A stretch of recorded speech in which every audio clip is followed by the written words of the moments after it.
And ఇప్పుడు మనం రెగ్యులర్గా మన క్యాన్సర్ ట్రీట్మెంట్ అనగానే ఫస్ట్ వినిపించేది కీమోథెరపీ. అండ్ దెన్ ఈ మధ్య రీసెంట్గా ఎక్కువ ఇమ్యునోథెరపీ, ఈ టార్గెటెడ్ థెరపీని. అసలు ఏంటి మేడం ఎగ్జాక్ట్లీ ఇవి? కీమోథెరపీ అంటే ఏంటి, అసలు వీటి మధ్య డిఫరెన్స్ ఏంటి, ఏది తీసుకుంటే బెటరు? సో కీమోథెరపీ కానీ, ఇమ్యూనోథెరపీ కానీ, కొన్ని రకాల టార్గెటెడ్ థెరపీస్, ఇవన్నీ ఇంజెక్షన్స్ సెలైన్లో మిక్స్ చేసి ఐవీ లైన్ ద్వారా ఎక్కిస్తాం సెలైన్లోనే.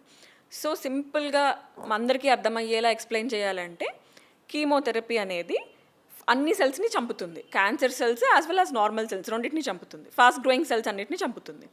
సో ఒక దొంగ ఉన్నాడు, ఒక ఇంట్లోకి వెళ్ళాడు. ఇప్పుడు అతన్ని అటాక్ చేయాలంటే కీమోథెరపీ అనుకోండి, ఆ ఇంటి మీద మొత్తాన్ని బాంబు వేసి అతను చంపామనుకోండి, అదేంటి, అతను చనిపోయాడు, ఇల్లంతా కూడా కాలిపోయింది. సో అది కీమోథెరపీ లాగా. టార్గెటెడ్ థెరపీ అంటే ఆ దొంగని మనం స్నైపర్తోనో మిజైల్తోనే టార్గెట్ చేసామనుకోండి, ఓన్లీ ఆ ఒక్క దొంగనే, దాన్ని టార్గెటెడ్ థెరపీ అంటారు.